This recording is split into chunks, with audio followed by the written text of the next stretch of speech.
Those who have watched the previous episode on the channel, I would like to thank you guys because you gave me a really good response on the previous short movie like thing. But today's video is going to be a recast or rematch of this series, and this is not a series, this is just a video of what if Naruto and Lovecraft crossover with the power.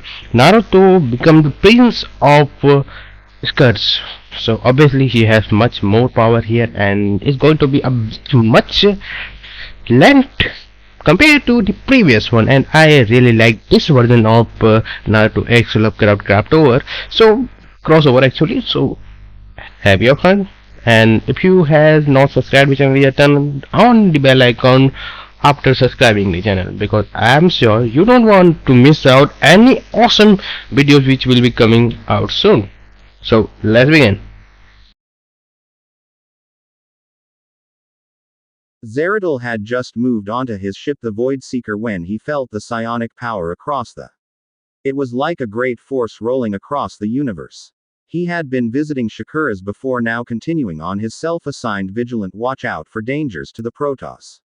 This great psionic feeling was powerful and would require investigation. Beyond that, the feeling was very possible to attract the Zerg, and if they were to assimilate something of that power he wouldn't ponder the thought. So he charted a course across space following the echoes of the force, eventually leading him to a small planet. It was young and healthy, full of nature and life. To his surprise, however, he found that on the planet were Terrans. Terrans very much unlike the Terrans he had seen before. They showed no sign of the technology of the others already residing in the sector, they hadn't even reached spaceflight yet. But the Terrans were interesting to him. He observed them controlling and creating various elements out of nothing.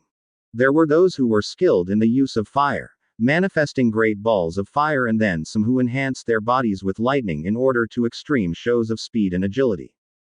The most intriguing matter to him, however, was that they had no use of psionics at all. His observations revealed that the people, shinobi, they called themselves, utilized a sort of inner energy called chakra in order to perform their superhuman abilities. The planet was strange and interesting, but he pushed aside his thoughts toward them in order to follow the psionic force. He tracked it to a large forest area with a singular town in the middle. Finding a clearing, he landed the Void Seeker and proceeded on foot. While the ninjas that guarded the gates were effective for protection against the natives, one such as him, cloaked in the void, entering was no trouble. The psionic signature he had been tracking was stable, now that he was closer to it, making it easier to track. He absently noted that it was mid-morning and that the residents of the village were preparing for some sort of festival. His surprise was evident on his face when the owner of the psionic signature was revealed to him. It was just a small blonde-haired boy, and if his knowledge on Terrans was correct, no more than 5 years of age. He stood atop a rooftop, watching the boy as he left his home. It was a rundown apartment in a neglected portion of the city. While the boy was still a boy, there was no illusion to him that the boy held great power, as evident by his latent psionics aura. He decided to stay and watch the boy for a few days, to see if he could understand him. Over the next couple of days he didn't see anything remarkably unusual about him that would demonstrate psionic ability, no miscellaneous lifting of objects or the baselines of telepathy. What was of interest and of some anger to him was the way the boy was treated by his fellow Terrans. The people disregarded him, and some went further and were abusive, throwing food or object at him. From what he could understand, he was regularly overcharged in stores, and he caught various whispers of demon, monster, freak, directed the boy's way from the people. The boy actually brought a bit of smile to his heart, because despite all the whispers, the anger and the residual hate, the boy still had a smile on his face. It amazed him to see such a young boy able to hold down the negative feelings from his surroundings and still approach it positively. It was the third day that the worst happened in his observations. The festival that the village had been preparing for went into full swing. From what Zeradol could perceive, it was about how a great threat had been stopped. It was nearing dusk when it began. The boy had spent most of his time inside that day, but came out with a guarded expression on his face, warily watching his corners. The boy went to a stand that served some sort of liquid grain-based dish. Ramen, the boy called it. After eating a large amount, Zeradol could scarcely believe how the boy could hold it in him. The boy began his journey home. The sun had gone down and the moon was rising in the sky. The first signs of trouble came from an alley the boy was about to pass. Out stumbled two drunk men. One was a shinobi by the sign of the green vest that he wore, and the other looked to be a simple civilian. They both clutched a bottle of alcohol in their hands, and when they sighted the boy, their eyes lit up malevolently. The boy had stopped in front of them, a bit frozen in fear, but with his eyes glancing about, looking for an escape. But it wasn't to be. The shinobi grabbed him by the collar of his white shirt and lifted him off the ground. He handed off his bottle to the civilian and pulled out one of those diamond-shaped knives that was common amongst the shinobi. Displaying obvious knowledge in its usage by spinning it and then holding it threateningly to the boy's face, the shinobi began to threaten him. It was mostly mumbled, but the clearest words that Zeradol could understand was that the boy was an abomination, and was about to pay for its crimes. It quickly escalated from there. The boy managed to get off a kick that surprised the drunk enough that he dropped him. The boy scrambled under the lunge of the other drunk and started running down the street, the two following. At first not many paid heed, a few watched as the three passed by, and sometimes, someone would cheer for the drunks. Then another drunk had joined the chase, yelling out for the fox demon's blood. Then another. And then they came in pairs, drunks and non-drunks. It was quickly turning into a mob calling out for the death of the boy. Zeradol noted that there were several shinobi watching the situation, most of them dressed in the black cloak and white mask that Zeradol had taken to represent their special forces of some kind. But despite the obvious signs of violence and hate, they did nothing, watching the proceedings unattached. His attention turned back to the boy. He had tripped and the mob had proceeded to catch up and surround him and eventually began to beat him. It was horrifying to see several grown Terrans beating up on a small Terran child. A few of the shinobi had taken out their weapons and one was being particularly cruel in dragging his knife along the boy's arm. All the while the masked watchers did nothing. Zeradol's eyes narrowed in anger. In front of him was a boy with the heart of a warrior, but was hated by his fellow Terrans. It was a monstrosity to him. Then the plan came to him. Later he would say he didn't know why he did what he did next, but he never regretted it. He waited for the mob to disperse and leave the boy be. He was careful to make sure they didn't cause any permanent harm, but by the end the boy was lying in his own blood, his whole body covered in bruises and cuts and left arm broken. A few minutes passed as the masks just watched. Then one left its fellows to pick up the boy and take him to the town hospital. Zeradol followed, cloaked and in the shadows. There in the hospital a few complications arose with treatment of the boy. Finally, one doctor agreed to help, but under extreme duress and with immense reluctance. Eventually all the masks left and the doctor was gone with the boy's wounds mildly patched and arms set. A final look around assured Zeradol that no one was watching, and he proceeded to gingerly pick up the boy and a manipulation of the void lead to an extension of his cloak over onto him. Soon enough they were back on board the Void Seeker and leaving the planet. Zeradol took a glance at the boy to solidify his resolve. The Dark Templar would give the boy a new life, most definitely not an easy one, but one better than the one he had surrounded by his people. Zeradol arrived back on Shakuras with little trouble and proceeded to take the boy to see Razogel, the matriarch of the Dark Templar. He had explained the situation to the boy, who wasn't much fazed by it. The boy had been in a sort of depression for a day but then moved on, much to Zeradol's surprise. Zeradol assumed to be a product of his upbringing, a boy who lived on the streets with not many people to call to for help. Naruto, the boy's name, was a survivor. Naruto drew intrigued looks and whispers as they walked through the halls of the Protoss temple that the matriarch resided in. He looked about in amazement at the surroundings. The aliens, the Protoss, were strange looking to him and the architecture of the place only added on to his wonder. Eventually they entered a small chamber, in width and length. The ceiling soared into the darkness. He was nervous as he looked at the aged Protoss in front of him. He absently clutched onto Zeradol's cloak as he looked at her. This was Razogel if what Zeradol had told him was correct. They were discussing his situation. He couldn't understand what they were saying, as they were speaking in an unknown language. But it was evident to him that the matriarch had a few misgivings on taking him in, and that Zeradal was doing his best to allay such feelings. When the two entered the room, Razagal looked at the boy, intrigued by what could induce Zeradal to adopt him as a ward. She could sense his latent psionic ability. It was large, definitely, and most likely a factor in regards to Zeradal's decision. But she trusted Zeradal and would trust his choice. The only problem would be the care of the boy. She turned to look at Zeradal. So, now that you have brought him, what are we to do with him? It won't be as simple as taking him in as one of us. Zeradal had pondered that question as well and was looking to have some discussion on the matter with the matriarch. One thing is for certain, we cannot send him to a Terran world. Oh, and why is that?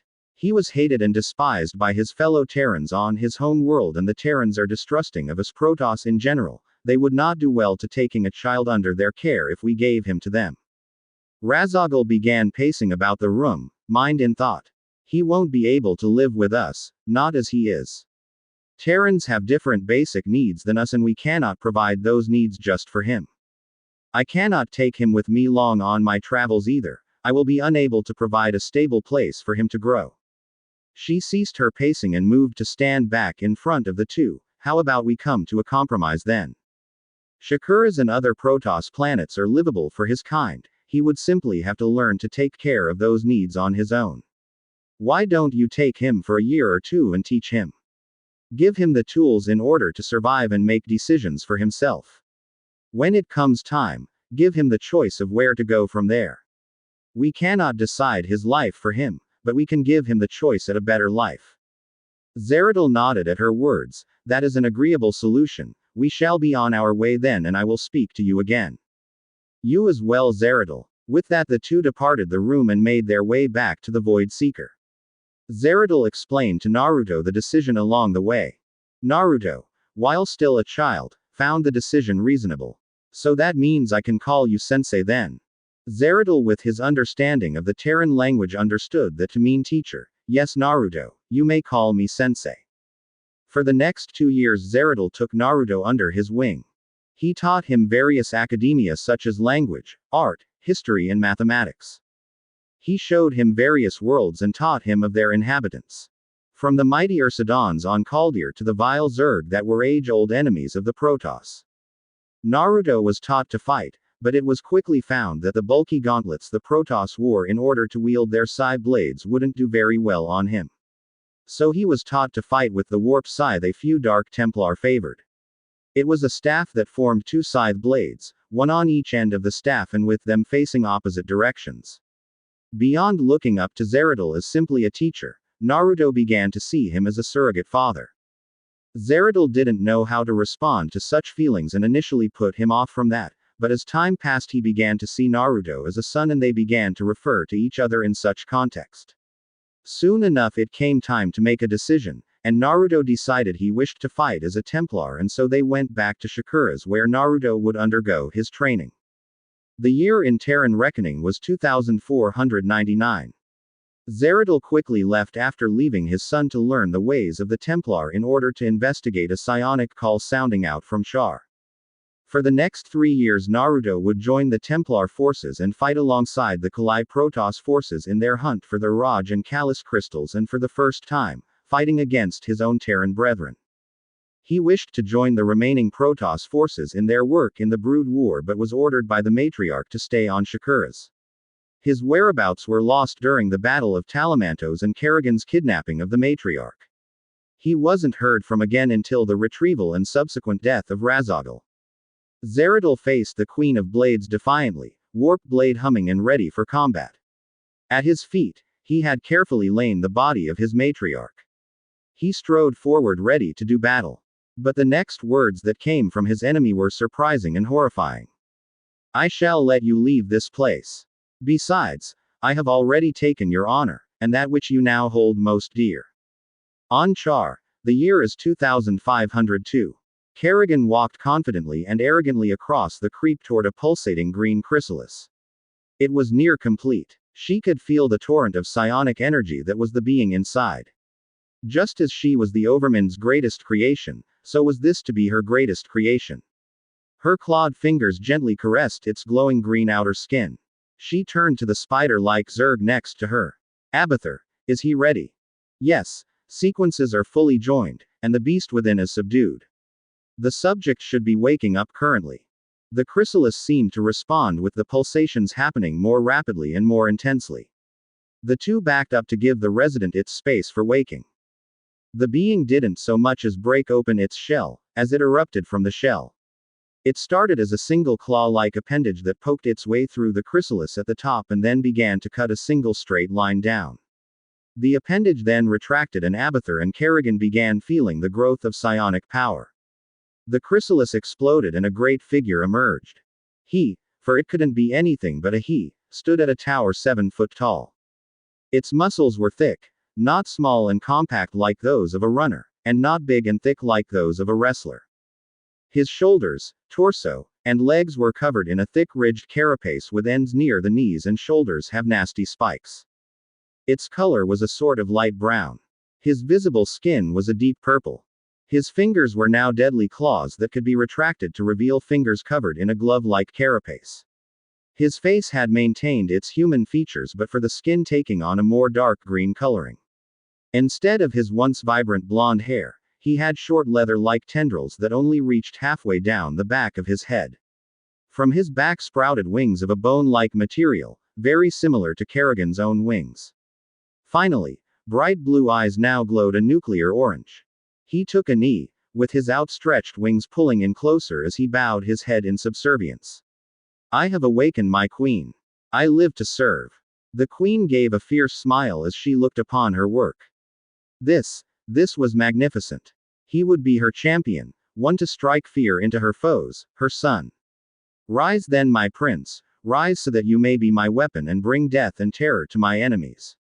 Naruto Uzumaki, the prince of the swarm, walked among the ruined Protoss buildings. The Protoss city was called Taladas. It was once a glorious representation of the Protoss architecture, displaying great curves and great glorious gold. Now it had been torn down into an angular and curved display inherent to the swarm. The streets were now covered in purple creep. It was a glorious conquest to him. The planet did not have a strong military. Most of the Protoss residents were civilians, artisans and researchers. The assault and domination of the world was in a way a test for Naruto, given to him by his queen. 2 weeks earlier he had awoken into his new glorious form. A week had passed for testing of his abilities. His agility and strength had vastly improved from his Terran form. His claws and wings were razor sharp and can easily cutting through tough ultralisk hide. Unlike Kerrigan, his wings weren't meant as for stabbing, though they could still do that job admirably. On their inner edges, the wings had a serrated cutting edge. Very powerful and incredibly deadly. They also served to channel psionic energy, enabling him to make a psionic wing, and give him the ability to fly. His psionic abilities didn't end there. Under the Templar, he had trained his combat abilities but not his psionics beyond the ability to blink and reach out with his mind.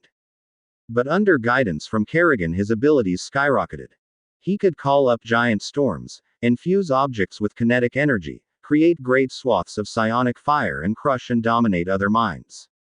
The only problem was that his psionic abilities were so large that he had difficulties with finer control. While he could call a nova of flame to burn all around him, he had trouble focusing it into smaller forms, such as a whip. But he was working on that. He hoped to eventually be able to recreate his warp scythe in psionic form. Despite the ingrained loyalty he held for the Zerg and his queen, he still held a connection to his favored weapon. For now, the psionic scythes he could extend from the sides of his arms were enough. While he preferred melee combat, his body had a few ranged options, such as shooting spines from the points of his wings. Following the week of testing, Kerrigan went into a meditative trance and gave him one order. I will be looking to the future, but for the time being, we must not let the sector become complacent. The Terrans and Protoss are rebuilding and believe we are driven back. But we are not. I want you to go and wreak havoc upon them. Do not let them forget us.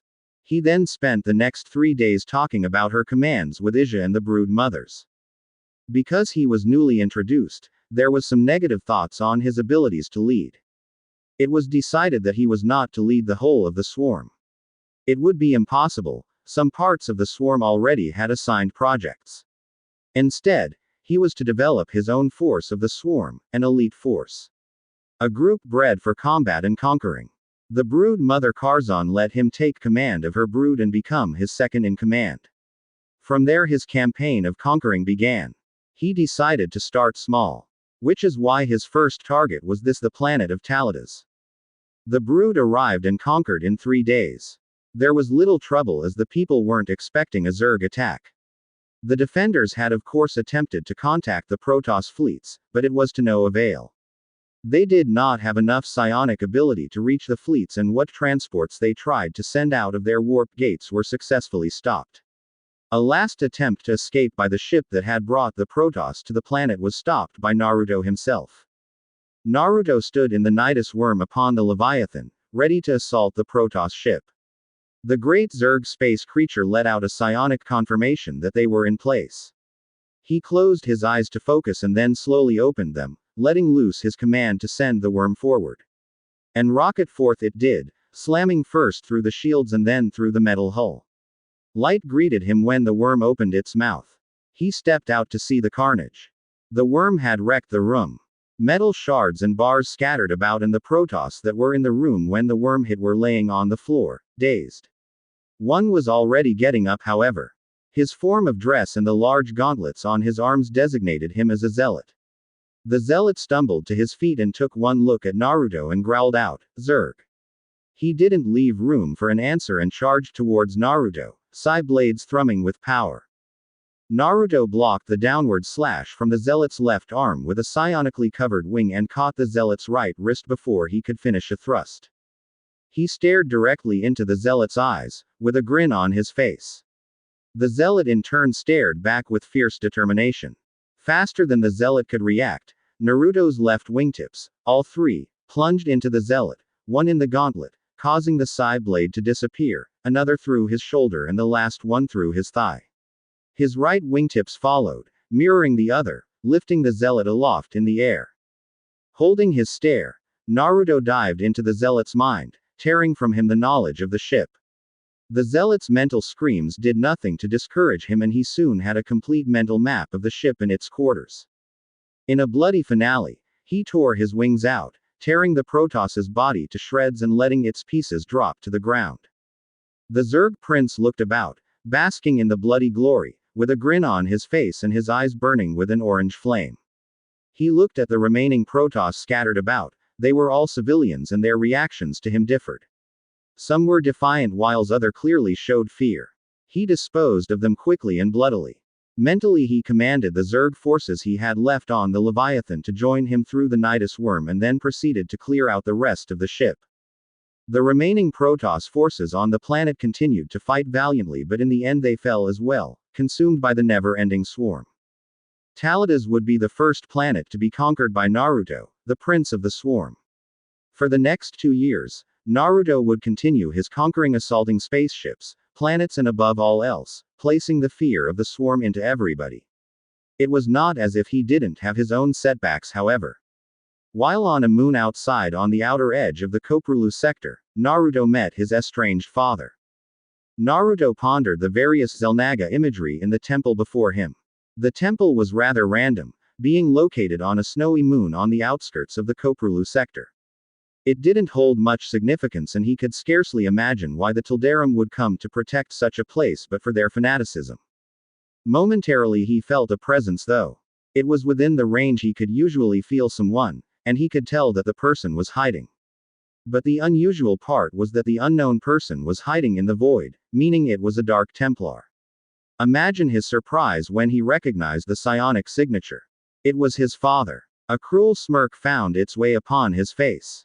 The signature was closer, nearly behind him, when he called out to it. Zeratul. What a surprise to find you Haria Euro. While Zeratul could hide his feelings well, Naruto knew his adoptive father enough to tell that he was confused and surprised. Who are you? You bear form similar to the Queen of Blades, yet you are not her. Has she began to kidnap Terrans to make more like her? His back still facing the Protoss, Naruto replied, while I wouldn't put it past her, I can assure you I am a unique person. Zeratil's displeasure could be felt. So you are the one then. There are whispers of you, of a man-made Zerg, like Kerrigan herself. The prince of the swarm. You are either powerful enough or too arrogant to face away from me like you are. While subtle, Naruto could feel Zeratil's shift, in preparation for a strike.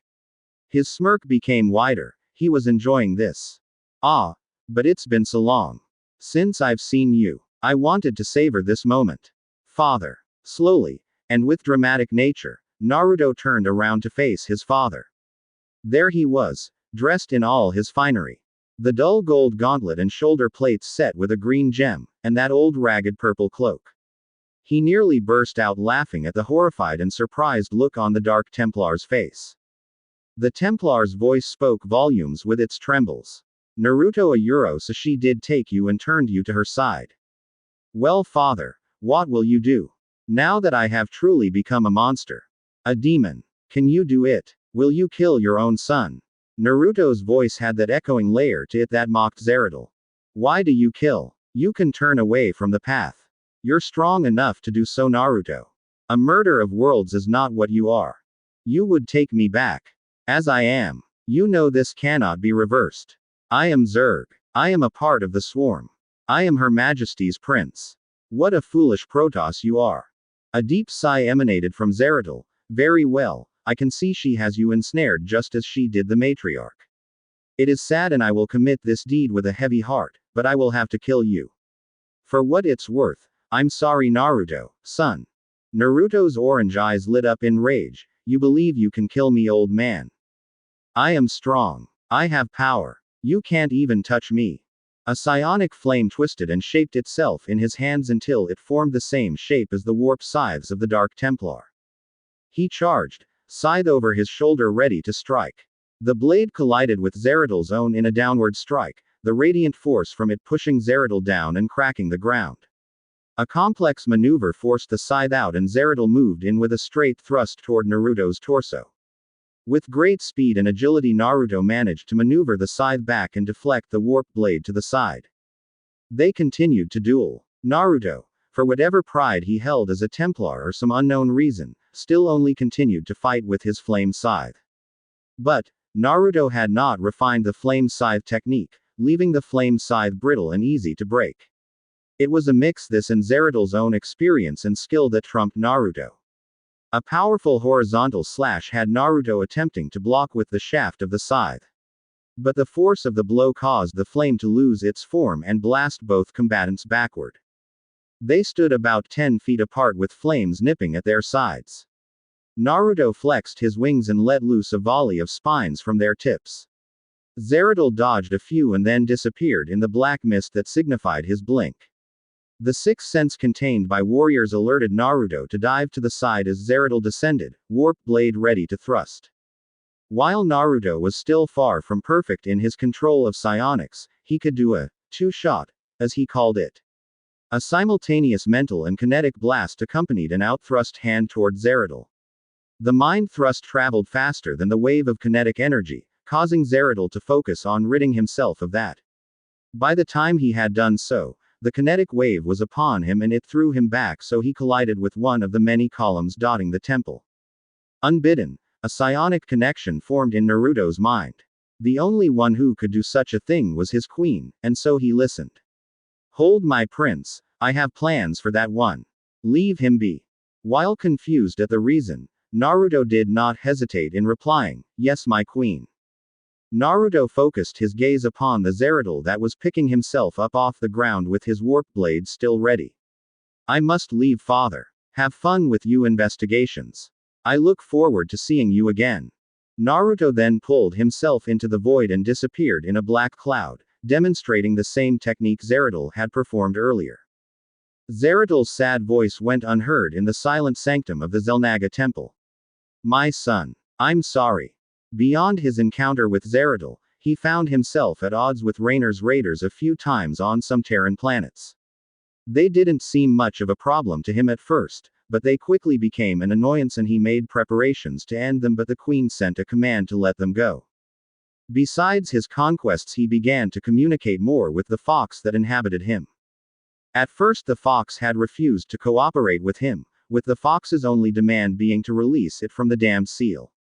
The fox's defiance was fine with Naruto. He didn't need the fox's power, he was already powerful. However, eventually the fox tried to entice Naruto with various methods. Mad whisperings, seduction, the fox defined itself as female, and then outright bribery with power. They all fell on deaf ears until the fox decided to be reasonable and attempt a deal. Naruto found himself wandering through his mindscape as he meditated whilst en route to another planet for conquering. Creep covered its walls and floor, and various Zerg protrusions stretched from the walls to the floor or the ceiling. Except from one area. The creep ended into an ankle-deep pool of water, and from this pool arose a great gate, made of metal bars that had at their interlocking point a paper with various symbols and signs on it. Naruto. The sultry feminine voice sounded from the shadows. Naruto growled slightly. He had become annoyed lately at the beast's attempts to sway him. Yes, Kyuubi, what do you want? She emerged from the shadows. Instead of taking on her natural form of a great orange fox with 9 tails, she emerged as a beautiful woman. She had orange hair that was held up in a bun, then fell down nearly halfway down her back. Out of its sides poked 2 orange fox ears. Her eyes were crimson red with black slits. The bright red of her lipstick contrasted with her pale skin, and on her cheeks were 6 small whiskers, much like Naruto had, only sharper and sleeker. Just as her lipstick contrasted with her skin, so did her tantalizing red dress that rested on the sides of her arms and accentuated her cleavage. Nothing overtly large, but nothing too small, just the perfect size. And from her back sprouted 9 orange tails, tipped with black fur that swayed about her, intensifying the atmosphere. Naruto was immune to all this, not simply because of his Zerg physiology and mental ability, but also because for the last few visits she had insisted on appearing in this form before him. She waved her hand in a dismissive motion, all the while making it as attractive as possible. Don't call me such titles, why don't you call me by my name? Kurama. Naruto rolled his glowing orange eyes and crossed his arms. Fine, Kurama. What do you want this time? She smiled that oh so attractive smile, a smile that lesser men would fight and die over. Well, I was thinking, how about a euro we make a deal? Naruto narrowed his eyes, suspicious of this fox and her deals. Just what kind of deal? Oh, I get so lonely in this cage. I can't do anything, all I have is this darkness, the cage, and that purple thing to look at. Her visage crinkled derisively at the mentioning of the creep. I just want some freedom, you know. And you know well enough that I'm not releasing you from your cage. Her eyes glinted knowingly. Oh yes, I know. You tell me that all the time I drag you here for a talk. No, what I want is to have access to your senses. I want to feel the world around you, the tearing of muscles when you slash something open, the shattering of bones under your blows, and hear the screams of the doomed. Her tongue licked her lips, cheeks reddened with lust, and eyes stared wantonly. Naruto just ignored her performance and responded, and just what is it that I would get in return? Kurama smiled that seductive smile again. Why, power, of course. Isn't it obvious? It was true, in all her dealings with him, the only thing that could really attract him in any way was some more strength. I don't need you power, however. My mind can reach across the galaxy and I can have buildings with my claws. What need have I for you power? Oh, no need at all. None at all. But still, it is power, and more power means you'll be stronger. All the more strength to serve your precious queen with. He rested his chin on one of his hands, deep in thought. While he was strong, more power never hurt. And on a side note, her power was different from any other power in the sector, but for on his homeworld. The chakra she had, or more specifically in her case, Yukai, was different and new, which would give him another trick in his bag of tricks. Besides, what is the worst that could happen?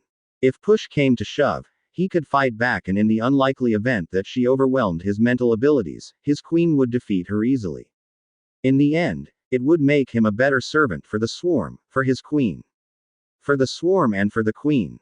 But he wouldn't let her know the slight bit of joy at this, and begrudgingly answered. Fine, what is it that I need to do? Her smile grew as if she knew just what he really felt. The seal. You'll only have to remove a tiny part of it. That will allow you to get access to deeper reserves of my power and allow me to connect with you. Naruto walked to the gate and gripped one of the corners of the paper seal and began to tear it, carefully. A hand gripped his arm and pulled him from the seal.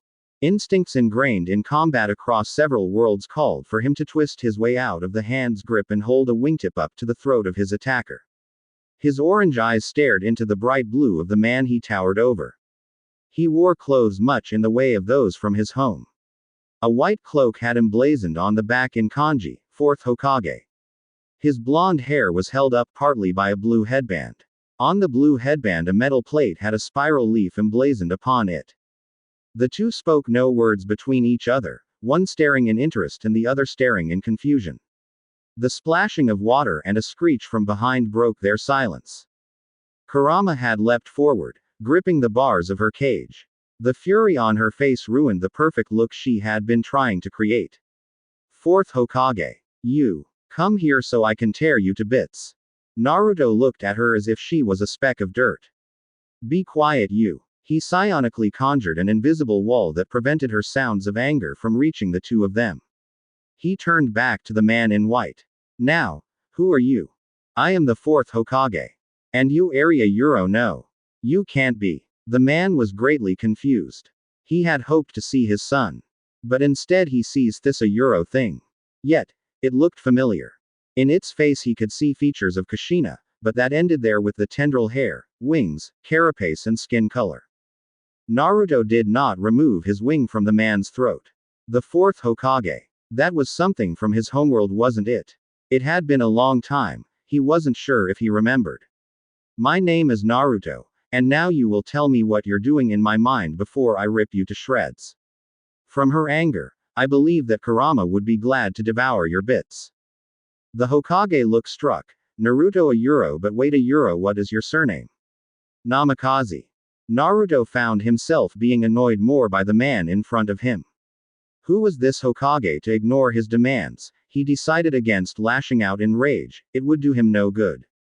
My surname. Ma Euro, it was a Euro Uzumaki, but now it would be said that I have discarded it or taken upon the name Kerrigan. A lost look appeared on the Hokage's face. Uzumaki a Euro, but that means. No a Euro Naruto. What are you? What have you done to yourself? His eyes widened in anger and he shot forward, wings impaling the man through his shoulders to dangle him above the ground. What have I done to myself? Who are you to ask me such a question? You insult me with your questions. You insult my queen by asking questions of my body. This was her gift to me, so that I may serve her and fight in her name. The man sputtered, I'm you father, Naruto. Stop, please. In his mind Naruto saw his human self, running through the streets of Konoha and looking up at a mountain with stone faces carved upon it. He dropped the Hokage and removed his wings to turn around and look about the room. My father Huha Euro, my biological father. Isn't this a development? Before I would have jumped for joy. But now, I don't feel anything. I guess I should feel anger or resentment at you for putting Kurama in me. But I don't. Because if you didn't I wouldn't find myself where I am today. So I will settle on being indifferent over that. Absently he noted that Kurama was staring at the scene interested and had given up on her anger. He removed the barrier with a mental command. The Hokage was on his knees, arms hanging loosely at his side. So you are Naruto then? My son. What happened to you? Naruto turned to him with a savage smile on his face. Oh, you want to know? How a Buddha Euro I show you. His voice took on a sinister tone at the last words.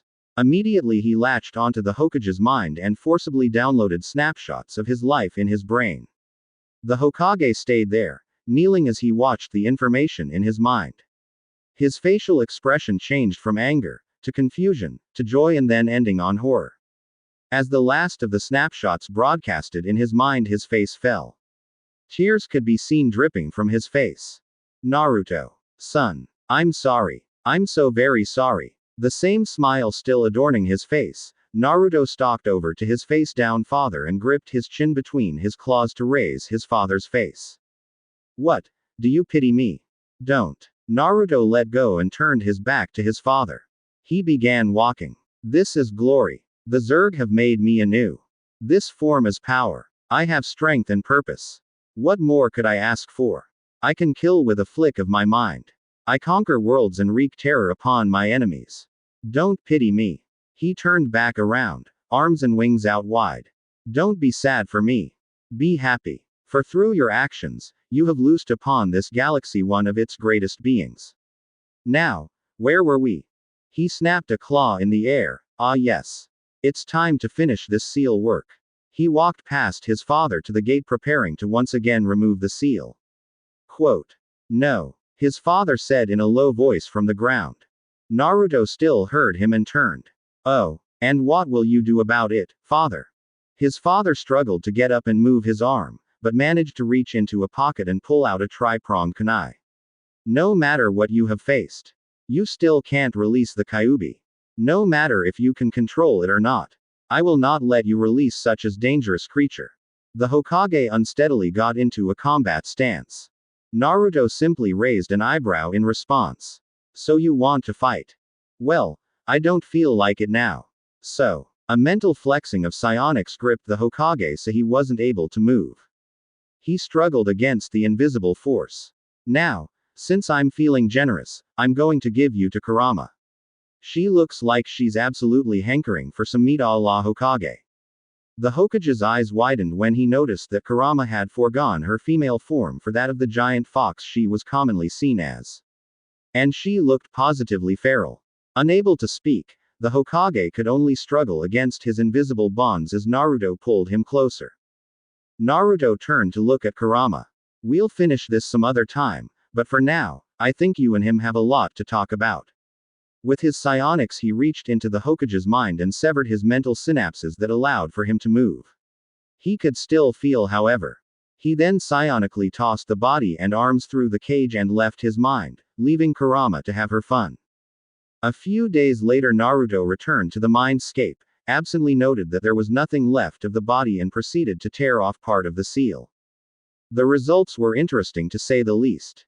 While Naruto still retained his chakra system he had before, his Zerg changes had rendered it unable to be used but for enhancement of muscles, so having simply more chakra in his system would be near useless.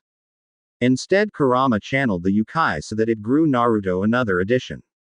Above his butt grew 9 tails of bone-like material similar to his wings. They had no real remarkable abilities but for being able to shoot spines out of their tips and being able to increase and decrease in length independently. Kurama had assured him more abilities would come out over time as he grew accustomed to Yukai flowing through his system.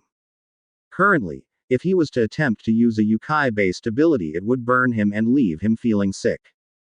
Yukai was corrosive that way. The year 2504 Kerrigan decided to take action. Under her command the swarm moved into full gear and began assaulting numerous Terran worlds. Naruto was one of her most well-known lieutenants. Among the Protoss he was known as the Dark Prince, and to the Terrans he was known as the Reaper of Worlds. While Kerrigan was taking care of the more esoteric matters, such as gathering the Xel'Naga artifacts, Naruto dealt with the waging of war upon the sector. Which is why he found himself overseeing the invasion of the Terran planet of Boreal IV. The planet had significance in that it was a crossroads for private and public space ships on their way in and out of the Terran Dominion. Naruto had led the initial invasion on the ground and succeeded in taking the capital of the planet, leaving most fringe pocket groups of Terran resistance, a job left to the Broodmothers.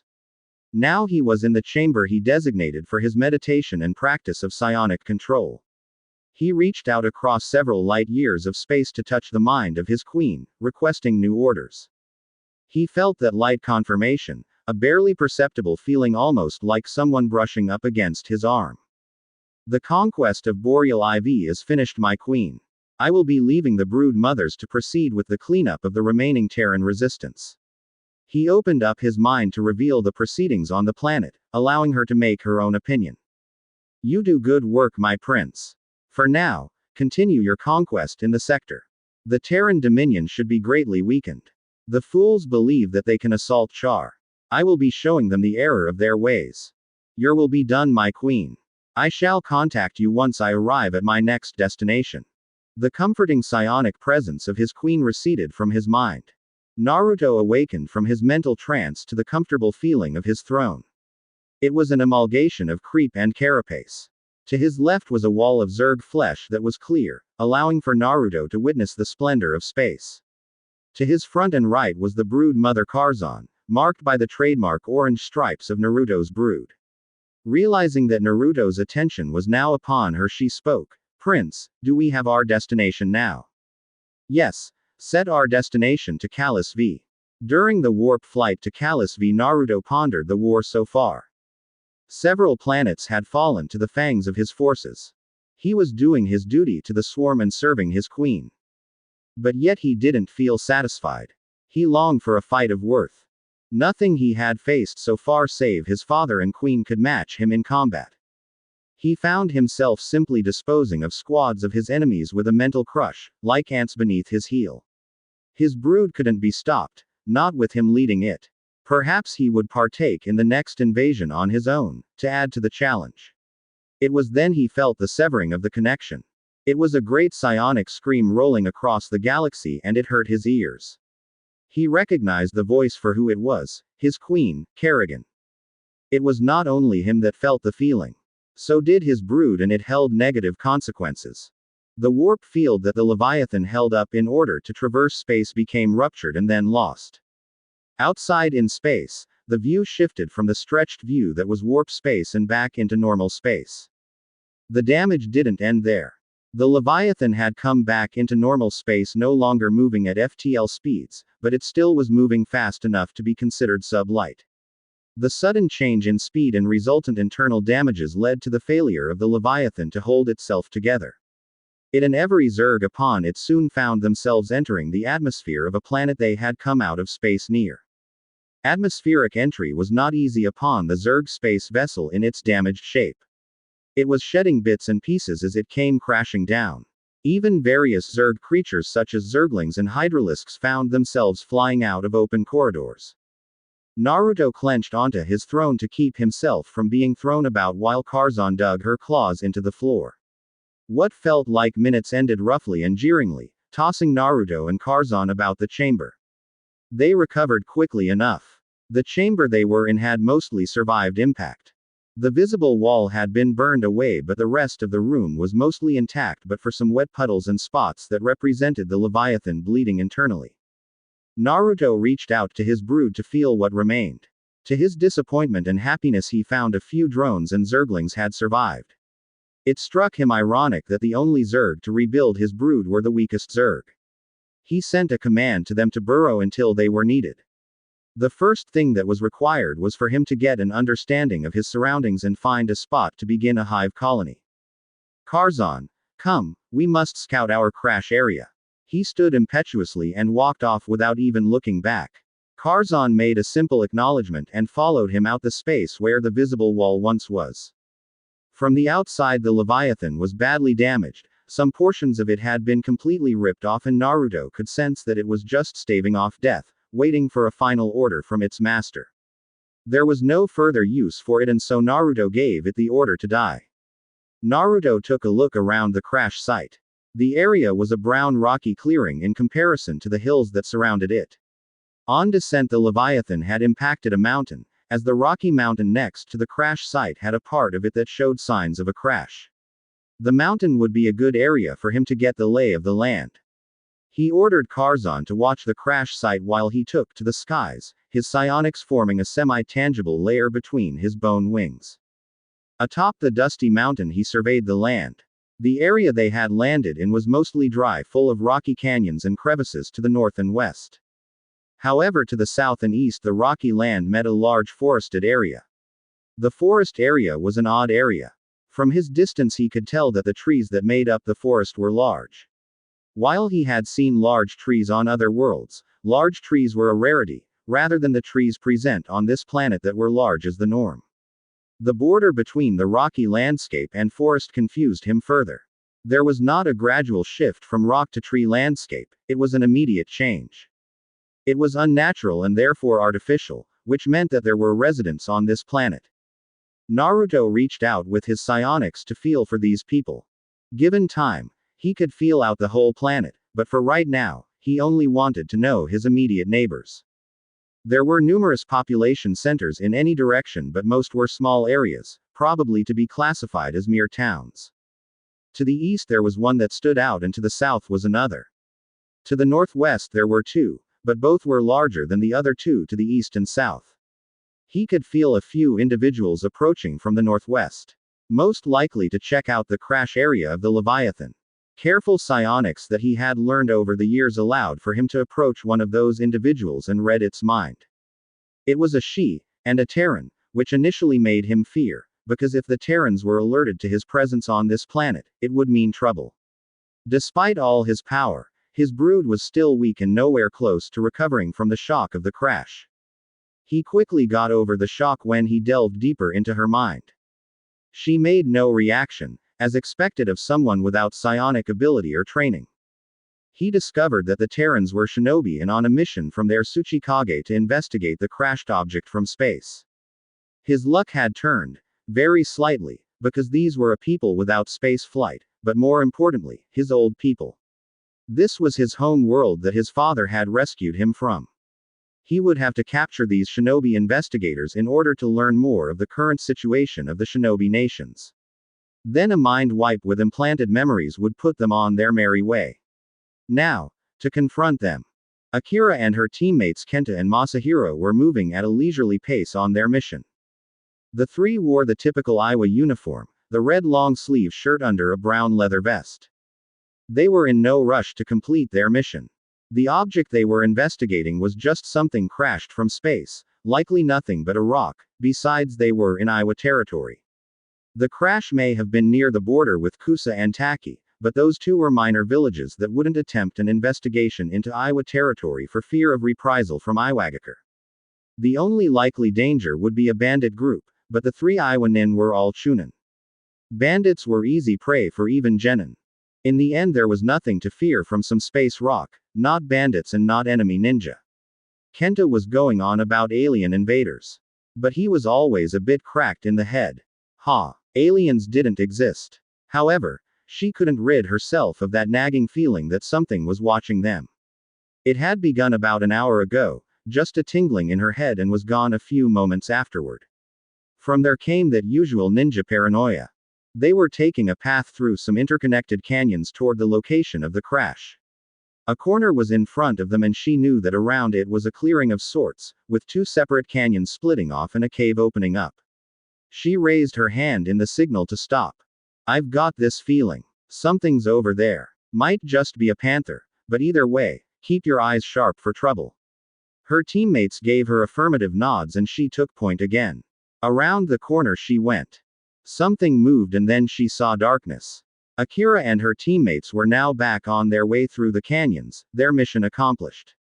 They had discovered a rock, but nothing more. Kenta, the son of a blacksmith, recognized it as being mostly composed of iron, nothing interesting.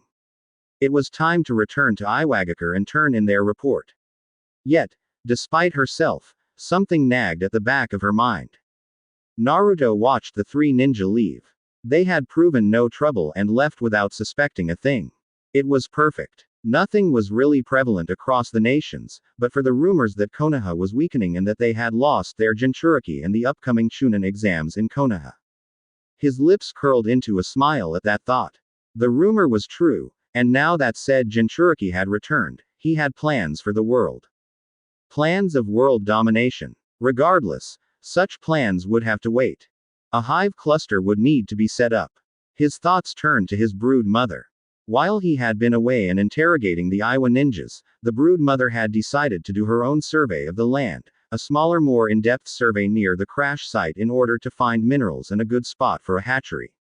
There were no minerals that they had found, but numerous ores in the planet's crust would work well enough as substitutes, as would gas pockets in place of Vespine gas.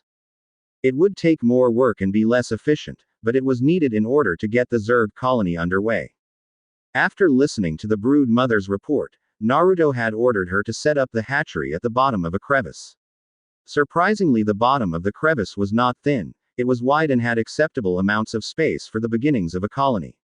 One wall was promising in its amount of ore deposits. The area would be widened over time.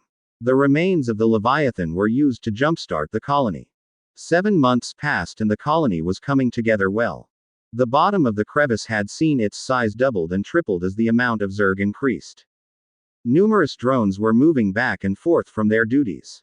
Some were mining the walls for ore, others were digging mining shafts for gas pockets. Patrolling packs of Zerglings were running up and down various tunnels that had been discovered. There were no real dangers in the underground. Creep was a remarkably strong support, and the only entrances into the area so far was the open crack of the crevice and a pair of tunnels from the surface to the colony. A problem that had come up was the need for overlords as the Zerg population grew. The problem was that overlords flew, but they were underground. Naruto wasn't as skilled with messing with Zerg DNA, but he could perform it to a degree, so he took the template for the overlord and removed the organs that provided for flight and strengthened appendages that hung from their bottoms in order to give them legs. Abathur would call it messy and full of flaws, but for now it was a temporary measure until the Zerg regained enough strength to take their place on the surface. Naruto was by no means afraid of the Terrans on the surface. He could defeat many with nary a thought. However, he put stock in the people's fear of the unknown and was sure that if discovered, the shinobi would descend upon the Zerg with a vengeance born out of fear. He would have to ensure the strength of his brood before even thought of them moving onto a public stage.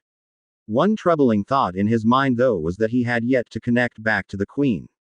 It worried him, but he shoved such thoughts to the back of his mind for now.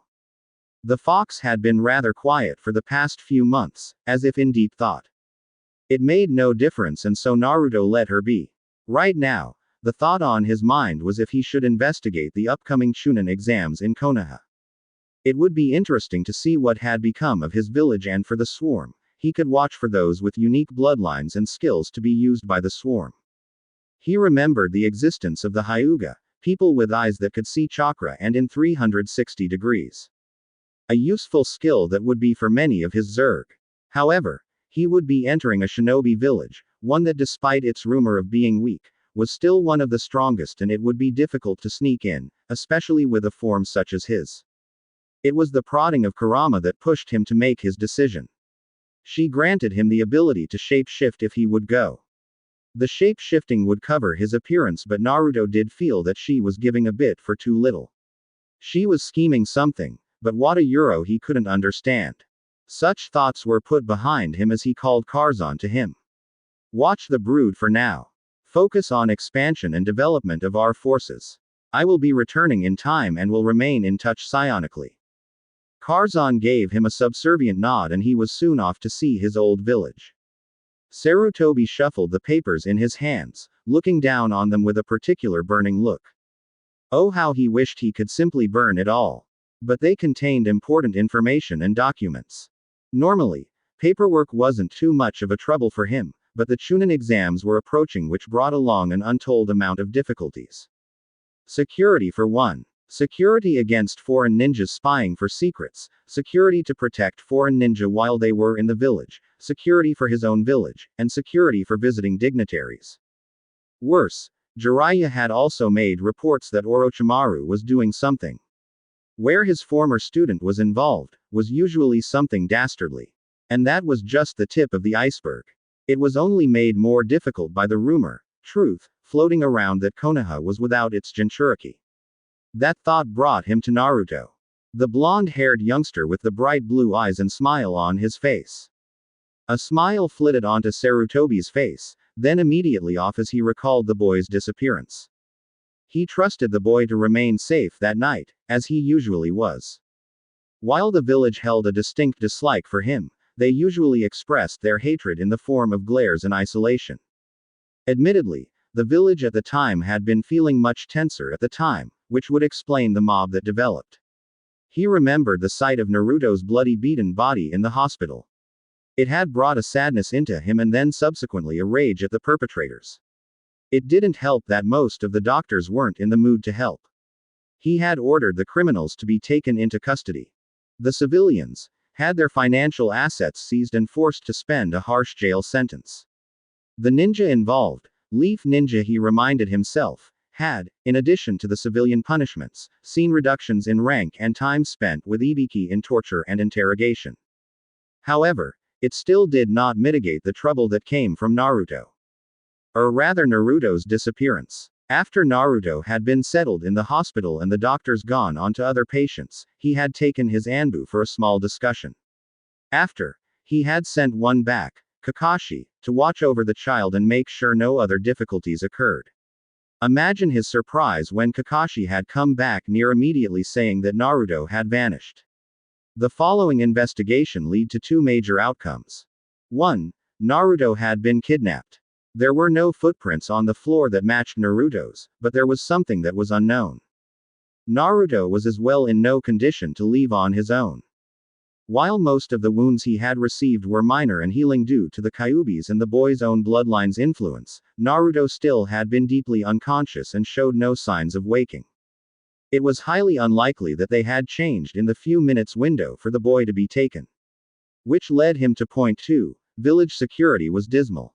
Border patrols, wall patrols, Uchiha police and Anbu reported nothing of a possible kidnapper. Yet this kidnapper had made his way into the heart of the village and snatched Naruto right from underneath Sarutobi's nose. He even had called in Jiraiya to investigate the matter with his spy network. No word came up. Not even a whisper. The repercussions for the village following were rather minor to be said. The only major thing that had occurred was an investigation into the skills and abilities of his shinobi. While most of the Jonin and Chunin were of acceptable ability, graduation genin from the academy had been found lacking. Oh, some gems were here and there, but those were clan children, so it was to be expected they had been taught by their families. But those clanless and civilian graduates were under par. Apparently the standards for graduating had been dropping, in part to the lack of war and some wealthy civilians pushing for lowered standards, red bribing. Sarutobi had called in an old retired shinobi and friend of his Manabu Arashi, to oversee the restructuring of the academy. Manabu had taught long ago, he recalled that he had taught Minato's graduating class. Several genin were sent back for remedial classes and the standards of the graduating genin had been rising. Not as quickly as Sarutobi would have liked, but it was progress. From what he understood, Manabu had taken on an apprentice of sorts, Uruka Yumino, a Chunin. Uruka's joy for teaching led to Manabu to take him in as sort of an apprentice. Hiruzen's thoughts then drifted to the genin that had been selected to participate in the exam. There were 4 teams and amazingly, 3 rookie teams. Team 9 or better known as Team Guy was the veteran team. The team's Jonin sensei was Guy Might, one of the Morea Euro flamboyant village ninja. From the team reports, the team would have a challenge in the Chunin exams, but it wouldn't be particularly hard. The team consisted of Lee Rock, or affectionately known to other Chunin and Jonin, Mini Guy. There was Neji Hyuga, a prodigy of the Hyuga clan, not at the level of Itachi Uchiha, but still one of the strongest genin to be participating in the exams. Then finally there was Tenten, no family name but was an exceptionally skilled weapon user and budding fuinjutsu wielder. The team as a whole was very powerful, between Lee's dedication to taijutsu, Neji's strength in Hyuga, gentle fist, and the range and variety provided by Tenten's plethora of weapons. While the two males held a rivalry, Tenten kept the two's rivalry from becoming too much. They would perform well in the team portions of the exams and each had a good shot at the individual portions of the exams. Then Team 10, Jonin Sensei, Asuma Sarutobi, his son. The team was a remake of the well-known Ino Shika Cho trio. However, the three had a long way before being well known as their fathers. Choji Akamichi, while well-meaning and kind, often forewent ninja development for his pastime of eating. He had potential, but it had to be inspired, which Asuma did usually by bribing him with food. Shikamaru Nara was lazy and had little motivation. As reported by Asuma, Shikamaru only wanted for an average lifestyle. Yet he did have the legendary intellect of the Nara clan and demonstrated great planning abilities. Ino Yamanaka, while showing some advanced skill in her clan's unique mind jutsus, had little motivation for shinobi life other than a desire to impress her crush Uchiha Sasuke. However, Ino was the part of the squad that pushed them forward for the most part, if only because of her loud personality and being, in Shikamaru's words, too troublesome to ignore. Hiruzen could see them doing good enough to pass the team portions of the exam, but individually not moving on, with Shikamaru as the exception. Team 8 was under Kurenai Yuhi was promising in their ability as a tracker reconnaissance team. Inazaka Kiba was promising in his abilities and showed an aptitude for combat, however he was a bit rowdy at times and needed to learn to control himself. Aburame Shino was his opposite, silent and calculating. Hyuga Hinata was quiet and unconfident, due to her put-downs and degradations by her clan. However, she was kind and understanding and became the friend that helped hold Shino and Kiba together. Hiruzen believed that they would get well enough through the team portions, but when it came to individual competitions, the three wouldn't likely move on. Team 7, the team under Hitaki Kakashi, was composed of Sasuke Uchiha, Sakura Haruno and Sai. Sai being the replacement for the recently deceased third member of the team, Nobu. Sasuke and Sakura had been both adversely affected by Nobu's death, and the recent addition of Sai had caused problems in their teamwork. Individually, both Sasuke and Sai would do fine in the exams. Sakura, while making progress in her own personal abilities since Nobu's death, still had a long way to go to be considered Chunin level. The initial parts of the exams would be a challenge for the team, and only a couple could make it through the final portions. Hiruzen took a glance at his paperwork and reached for his coffee on the desk. Somehow he rocked the cup a bit and spilled some onto his hand. He snatched his hand away, shaking it to rid it of the hot liquid. A second passed as he stared at it, like some sort of omen. Naruto had accosted a civilian traveler on his way to Konoha. He used the man as a basis for his identity while visiting the village. Knowledge pulled from the man's mind revealed him to be Saizo Kobayashi, a young man from a small farming village. His father had been a blacksmith and he was looking to practice his trade in Konoha. The man wasn't that much to look at. He had the looks and size of someone used to swinging a hammer at metal. His arms had a muscular appearance and the man's face was set in a stony rectangle. The beginnings of a black beard showed themselves on his chin and cheeks, and the hair on top of his head was closely shorn. His eyes were a brown and his skin rough, with a couple of scars on his forehead from bits of molten metal. While the man appeared to be around 30 or so, he really was 20. The young man's clothes fit his occupation. Thick brown pants and a rough tan shirt with the sleeves torn off. His shoes were thick blue wool fitted with a rubber sole. A straw hat was atop his head and a hammer was hung from his waist. The rest of the man's extra clothes, bedroll, tools and such were held in a rucksack on his back. This outfit let Naruto enter without much trouble. The gate guards, two bored-looking shinobi, only requested to look through his bag and see some papers, and then he was let in. A couple of inquiries found himself at an inn. Naruto gave the innkeeper money for a room, dropped the blacksmith's stuff before heading back out into the village. Despite being a shinobi village and the Chunin exams just about to happen, there wasn't that much of interest. The main things that caught his eye were the various clans. One being the Hyuga clan. The ability to see in 360 degrees would be a valuable evolution. The various other clans had interesting abilities, but to his surprise he found that most of them didn't have very much unique about them, but for having latent psionic abilities. The Yamanakas and the Naras struck him as an example. He hypothesized that the reason that those clans' jutsu were unique to their clan members was because of their latent psionics. From his knowledge of the Terran race, most trained psionics, ghosts, developed some sort of unique psionic ability that wasn't common among other psionics. The clans subconsciously mixed their psionics with their chakra in order to produce their abilities. Naruto was nearly salivating at the various chakra abilities, clones, breathing fire and conjuring swords of wind. He would require modifications to his body to take advantage of those abilities. However, in its current state, chakra manipulation was something he couldn't do but for pushing it into parts of his body to power up his muscles. If he could work those abilities into the Swarma Euro, the possibilities were endless. A snort echoed in his mind. Do you have something to say, Kurama? You are so fascinated by the abilities those petty shinobi can do with their chakra. Her sultry voice was particularly caustic for some reason. While some things they can do are unique and interesting, most pales before power like mine. Naruto wondered why Kurama seemed to be angered at his desire for shinobi abilities. Kurama, are you a Euro jealous?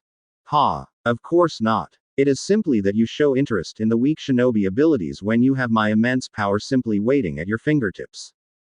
Kurama, while I may not be experienced in most social situations, what you say does sound like jealousy. Besides, you seem to like to dole out your powers to me. I make no move to take your power because of that. I have no interest in playing games for power.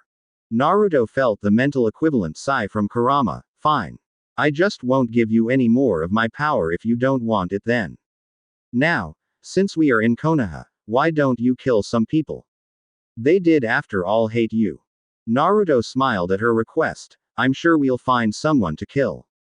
Eventually. Besides, you only desire your revenge on this place, regardless of my part in it.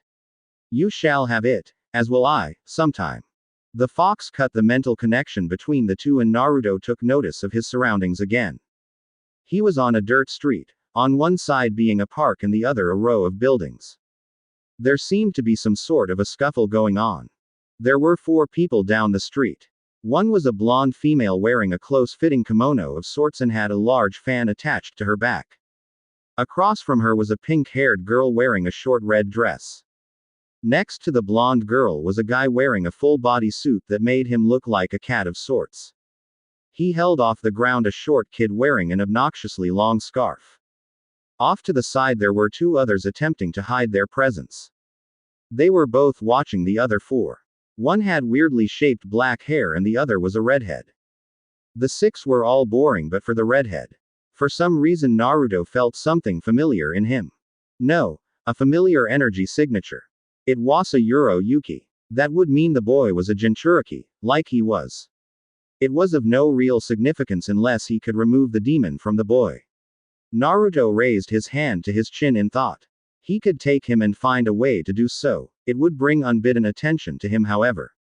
Jinchuriki were the secret weapons of the hidden villages and this was the Chunin exams. If he could pass it off as someone else Euro, that idea had possibilities. Naruto returned to his inn room to plan. The exams were supposed to begin tomorrow and Naruto was sure he could find some isolated place to take a few subjects. Naruto spent the night exploring the more restricted areas of the village under a psionic cloak. From his investigations he was able to find the location of Part 1 and 2 of the Chunin exams. Respectively, they were in the Ninja Academy and Training Ground 44, colloquially known as the Forest of Death.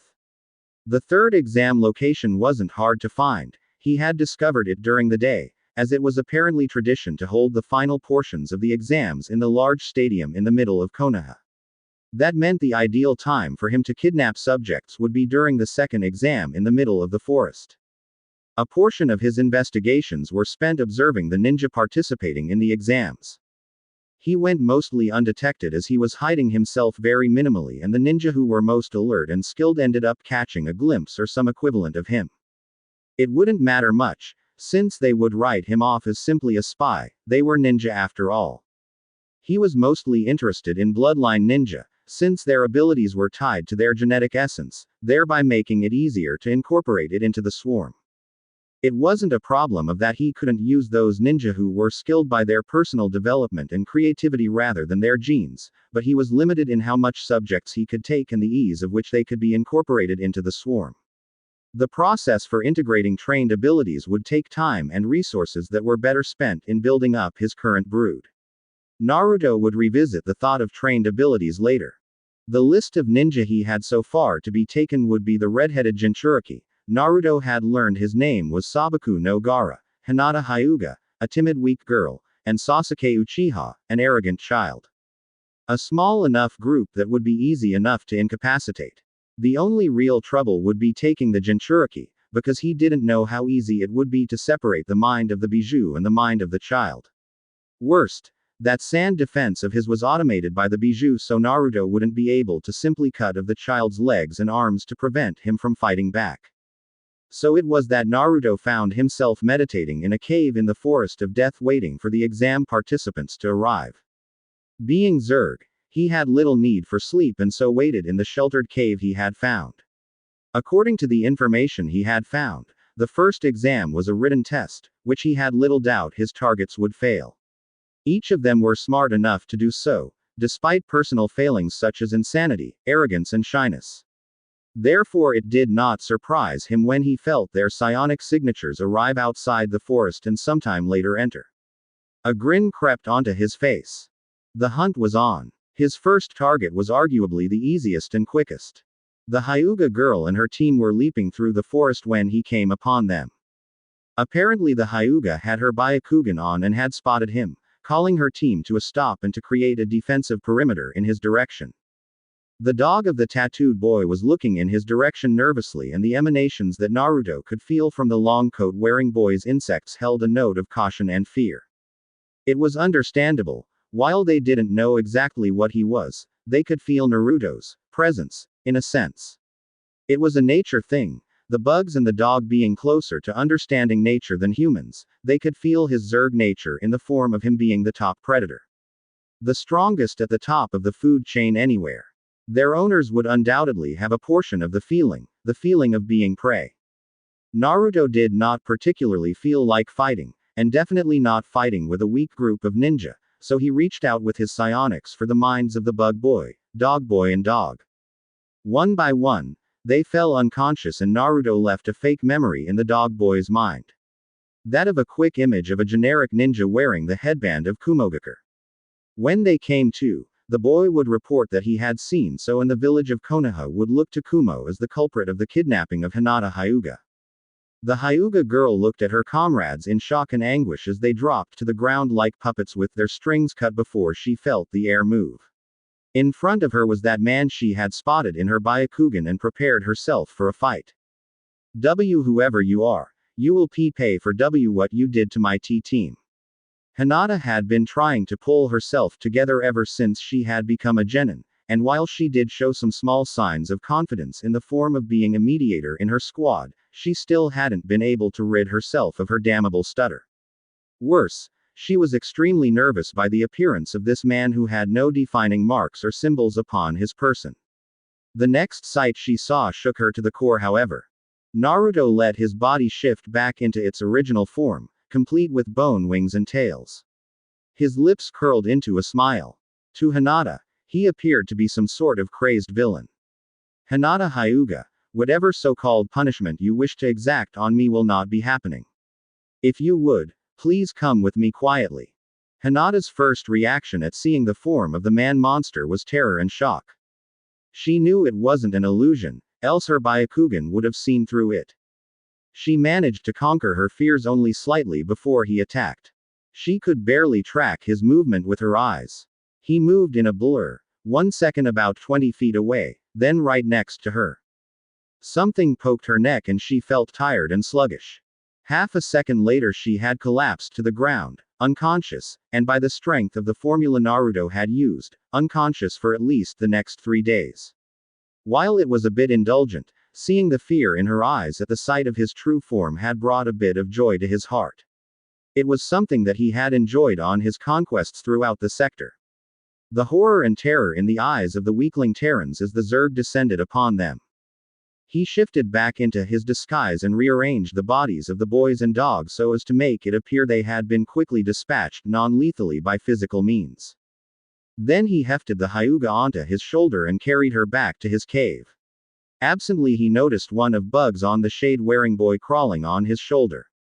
It seemed to be draining the chakra energy from his system. A minuscule amount of course, but it had possibilities. He crushed the bug in his hand and absorbed its essence. Each Zerg had the minor ability to hold essence, which would be assimilated into the Zerg creature's system, causing rapid mutations with more essence causing more mutation. Naruto didn't have this. Instead he had the ability to hold the data of the creature's essence within him and was able to create copies of them. He couldn't hold too many, only a couple at a time, but it would allow him to be able to experiment with the essence once he returned to the growing hive cluster. Next on Naruto's agenda was retrieving Sasuke Uchiha. He would leave the Jinchuriki for later. He would be the hardest to subdue and contain. The particular mental signature of Sasuke Uchiha was fluctuating a couple miles to the north, and it was in that direction that he went. The fluctuating mental state could be due to several factors, such as high mental stress, being close to death and unstable emotions.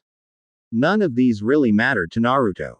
He just needed the body, but would prefer to take him alive like he had the Hyuga. His plan for the situation was the same as the actions he took with the Hyuga.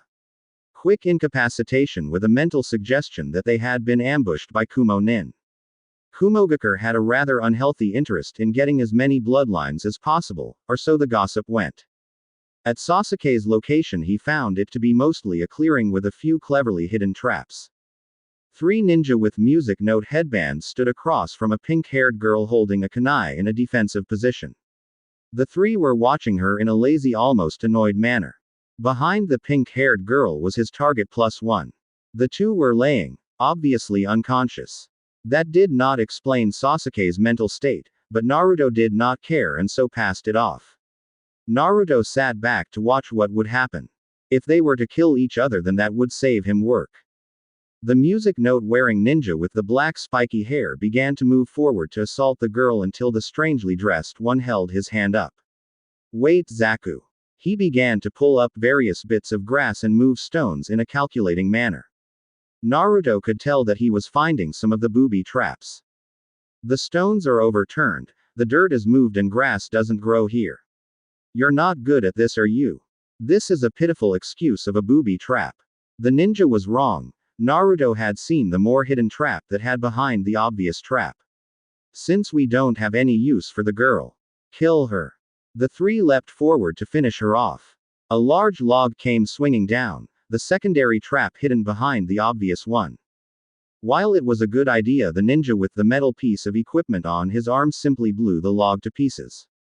The fright and despaired look was obvious on the pink-haired girl's face at the loss of her trap. Naruto heard the newcomer before he was seen. But he would rather have not seen him at all. It was a boy wearing a green spandex suit with annoyingly loud orange leg warmers. His hair was in a perfect bowl cut with unnaturally large eyebrows. The bandages on the boy's arms were signs of close combat specialty. On the other hand, Naruto clearly noted that the boy was very fast. He was a few steps above the other genin in exams in the realm of speed. The boy then proceeded to proclaim some knight in shining armor junk for the pink-haired girl and take on the music note ninja. He provided the perfect distraction for Naruto. The spandex ninja was fast enough to force the 3 ninja to keep their eyes on him, and the pink-haired girl's eyes were still full of surprise at seeing her savior. Naruto swooped in silently and grabbed the Uchiha before being gone back to his cave quickly. The missing Uchiha wouldn't be noticed until the remaining members of the Green Ninjas team arrived. Naruto placed the Uchiha beside the Hyuga. On his return he had noticed that something was happening to the Uchiha centered on the black seal on his neck. He could pinpoint it as mentally influencing, so he was going to dive into the boy mind to see what it was. Simple surface thought reading and small memory implantations were easy and could be done on the fly. But a full dive into the mind required a more stable location and time. It also was recommended to be done close to the target, but Naruto didn't have much of a distance problem because of the level of his psionic power. Naruto's body shifted into its Zerg form, his natural form, to ensure greater control before diving into the boy's mind. For most people, one's mind was how the invader perceived it to be. In the case of Naruto, he perceived minds simply as lines of thoughts and memories. People more experienced in mental abilities, mostly psionics and the Yamanaka in Konoha, could feel a foreign mind invading theirs, and the conflict between the two would appear as a sort of mindscape between the two. The seal had apparently done something similar, forming a mindscape that Naruto found himself dropped into. He found himself in a black foggy area and unintelligible whispers hissing in the darkness. The ground was dark dirt and there were a few branching paths free of the black fog.